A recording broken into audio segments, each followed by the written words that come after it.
అందరికీ నమస్తే, welcome to our channel. Present మనతో పాటు గెస్ట్గా ఉన్నారు పొలిటికల్ అనలిస్ట్ శ్రీలీల మేడం గారు. నమస్తే మేడం. నమస్తే అమ్మా. మేడం గారు, జగన్మోహన్ రెడ్డి గారి అక్రమాస్తుల కేసు సందర్భంగా ఆయన కోర్టుకి వెళ్ళి 5.5 ఏళ్ళు గడిచిపోతుంది.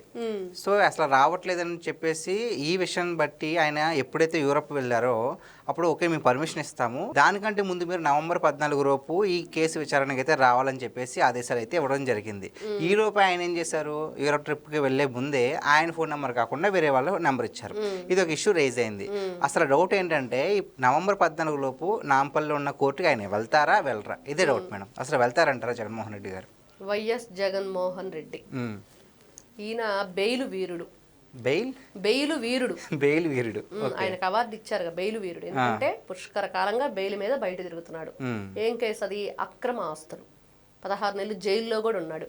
ఈ మధ్య కొత్తగా నేను విన్నాను, అసలు జైల్లో ఉండలేదు, అక్కడ ఏదో ట్రైనింగ్ పోలీసులకు ఏదో ఒక గెస్ట్ హౌస్ ఉంటది, దాంట్లో ఉన్నాడు ఆయన.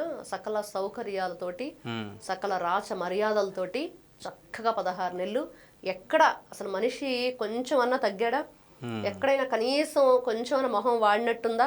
ఏం లేకుండా ఎట్లా వెళ్ళాడు అట్లా బయటకు వచ్చాడు అనేది నేను ఆ కథనంలో విన్నాను అనమాట.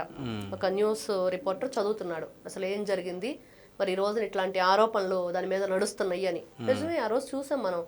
ఎక్కడా కూడా చక్కగా ఎట్లా వెళ్ళాడో అట్లానే బయటకు వచ్చాడు ఆయన.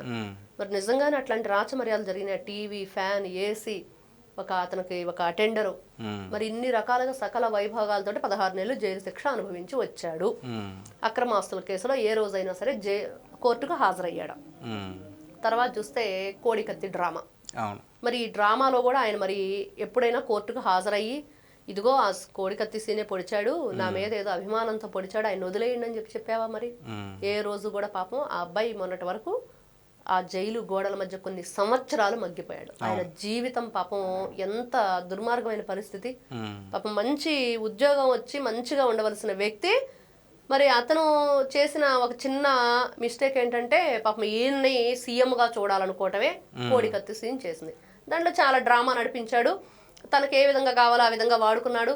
ఆంధ్ర రాష్ట్ర పోలీసుల మీద, అక్కడ ఉన్న ఏదైతే హాస్పిటల్స్ మీద నమ్మకం లేదని హైదరాబాద్ వెళ్ళి ఉన్న చిన్న హోలును కూడా పెద్ద చేయించుకొని చికిత్స చేయించుకున్నాడు. మరి దానికి కూడా ఎప్పుడు కోర్టుకు హాజరవ్వలేదే, ఎప్పుడు కూడా ఎలాంటి ఇది లేదే ఆయన గురించి. మరి గులకరాయి కేసు కూడా అంతే కదా. తర్వాత బాబాయి హత్య, రప్ప రప్ప రప్ప గొడ్డలతో వేసేశారు. మరి దాని గురించి కూడా మరి ఏం సమాధానం చెప్తారు?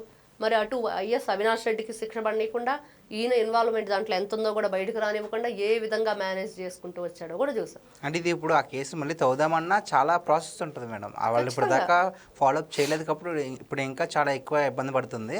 సో అసలు సొంత బాబాయ్ విషయంలో కూడా ఎంత కఠినంగా ఎందుకున్నారు అనేది చాలా మందికి వచ్చే డౌట్. ఇప్పటికీ ఉందా డౌట్? సో ఎందుకంటారు? అసలు సొంత బాబాయ్ కాదండి, తండ్రి శవాన్ని పెట్టుకుని సంతకాల సేకరణ చేసిన జగన్మోహన్ రెడ్డి గారు పదవి వ్యామోహం.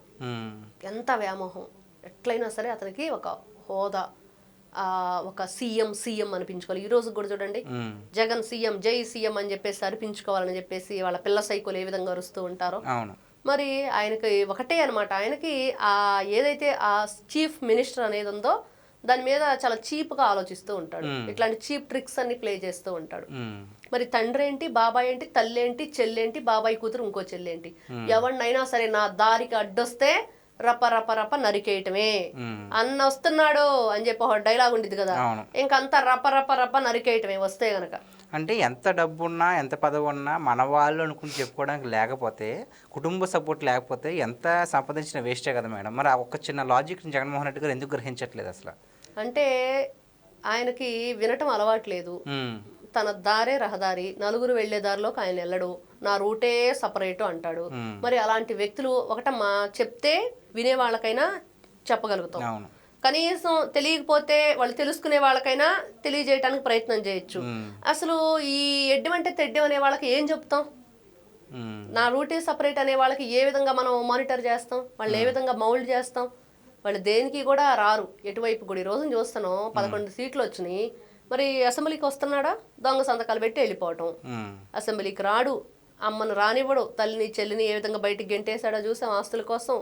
మొన్న చివరికి సిబిఐ కోర్టుకు కూడా ఉమ్, దొంగ ఫోన్ నెంబర్ ఇచ్చిన పరిస్థితి. ఏంటి దొంగ బ్రతుకు? ఎందుకు మీకు ఈ దొంగ ఆలోచనలు? ఎందుకు ఈ విధంగా ఆలోచిస్తున్నారు? అసలు ఫోన్ నెంబర్ దొంగదివ్వాల్సిన పరిస్థితి ఏంటి? ఉమ్, అంటే నాకు ఫోను లేదు, ఫోన్ నెంబరు లేదన్న జగన్మోహన్ రెడ్డి ఫోన్ నెంబర్ ఇస్తే ఇంకేముంది?